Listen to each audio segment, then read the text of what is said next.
G'day humans, Chris Stead here. Today I've got a quick unboxing for you. It's the Sonos Arc Ultra.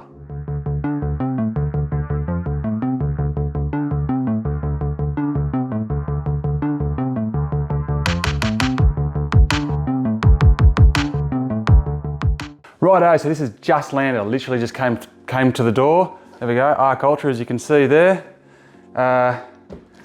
Heaps of content on the channel about this, review coming. I know a lot of people have been looking at my initial Sonos Arc content where I've been breaking down some of the hardware inside, what it's doing, how it's working, how it compares to the Sonos Arc. So make sure you go check out that other content. But I just want to preface that this has arrived on a Tuesday, sorry, and I'm going camping on Thursday for the weekend, and I don't want to rush this review in one day, and I want to spend a bit more time with it than that, so there'll probably be a little bit of a delay before I get to the actual review, because rushed reviews don't help anyone. But anyway, right now it's an unboxing. So typical Sonos packaging, like if you've had any Sonos product at all, you'll notice is exactly what you'd expect. Always pretty good. So over here we've got a little lock. You take off the thing, move it to the unlock position. Same on the other side. Unlock position, and off she comes. Really do like the way they do the packaging, which is 100% recyclable, they told me. Okay, Arc Ultra. This nice little sleeve. I don't know what color I got actually. It is white. Right, so get out of this little sock.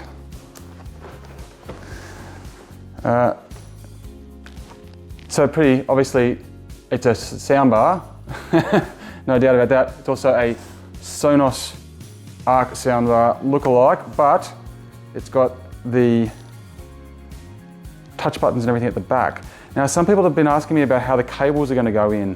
So I'm going to turn this around, because I didn't know the answer to this question. So that is the space that they've got available on the back for those who are asking for your cable. So we've got power, HDMI, Ethernet, your reset port, and that's mic on and off by the looks of it. Got a couple of screw spots in here, but it doesn't come with a wall bracket. They're very specific about that. They said it doesn't come with a wall bracket. Now, while I've got that sitting there like that, if I can just get it to balance, I do happen to have right here the original Arc. So for those who were asking, that's the back of the two devices. For the first time, you can see there, and it looks, well, it's different, isn't it? Because it looks quite similar at first glance, but when you look at it top down, if you look straight down here, you can see you got a space here for the cables to go down and go in, but here it's a flush mount, because these controls, which were on the Arc One, are now sitting down here. You've got I don't know if it's coming out in the camera, but there's a volume up and down kind of toggle there, up and down, touch toggle. The controls are really, really nice. So we've got the speech here, so this could be a mic. And then we've got skip and play and pause in the middle here, so same kind of functionality. But yeah, it's going to be interesting if you wall mount this. So that kind of little space that's available for you to put a cable down on the Arc One, which is this one, is missing, or not available there, or on the sides. So you're going to have to come in from underneath. It's the only way. So that's something to note. Plenty of space underneath for you to come in this way, but you're not going to be getting anything down the back if it's wall mounted. Now if we go, let's get this over here. If you come down level with it perfectly, it's supposed to be thinner. And you can see there, I don't know if you can see, but it's got a straight edge somewhere. It's about that much squatter. You see that? So it's definitely a squatter, there's no doubt about that. That's a truism. And it's supposed to be a little bit longer. So if we have a look, yeah, so if we have I'll slide along to here, if you have a look over the side over here, you'll see the Arc Ultra in white is, I'm going to say, close to an inch longer than the original Arc, which definitely looks like when you see them side by side, it definitely looks bulkier, doesn't it? So anyway, yeah, that's very interesting. All right, we'll get rid of that. We'll get back to the unboxing. So, shouldn't be too much else to it. Let's have a look at our cable. Okay, this comes with an HDMI cable, which is well received. I'm gonna hope that this is 2.1 enabled HDMI, surely.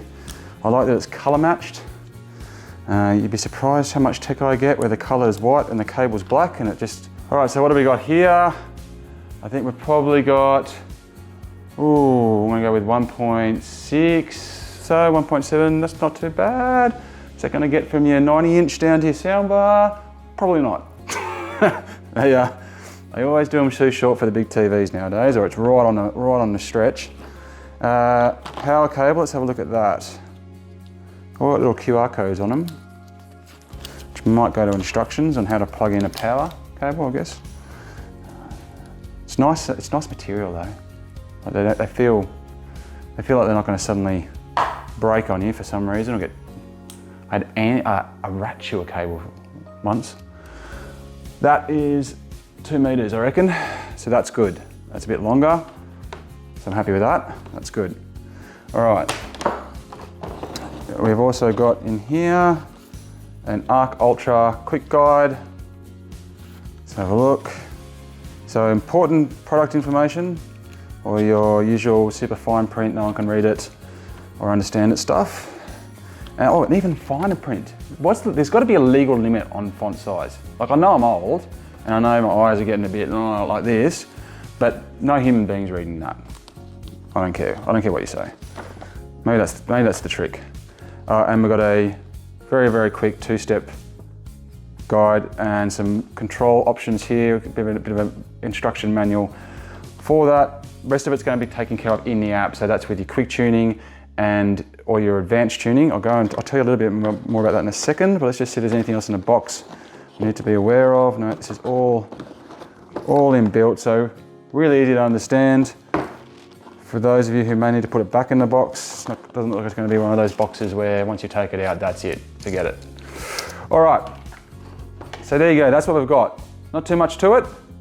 An interesting little comparison there with the original Arc and the Arc Ultra. And on top of that, as I was just mentioning then, part of the setup process for this is going to involve some auto tuning. Just note that with you've got iOS, you're going to get more in-depth tuning, you're going to get advanced tuning. That's going to basically set your room up based on where you're sitting, and it's going to be a more accurate equalizer adjustment that's going to be made.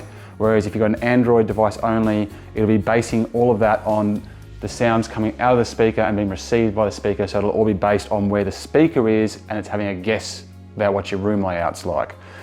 So if you can set up with iOS, that's definitely the way to go. Okay, well there you go. Make sure you keep an eye on the channel. Like I said, there'll be a lot more content coming out. I will do a review, but it's going to be slightly delayed because A, I'm going camping, I can't wait, it's going to be sick. But also, I've got a day and I don't want to rush it. I want to spend some time with it, really soak it in, give you the most honest feedback I can on the experience. But keep an eye on the channel, that is coming. And like I said, check out those other videos because they're going to give you a lot of really useful information about this particular device, how it works, what you're getting, and what the difference is between this and the Arc. Go check that out. Also got other soundbar reviews up there as well. All right, I'm Chris Dead. Thank you very much for watching. Until next time, I'll check you later. You.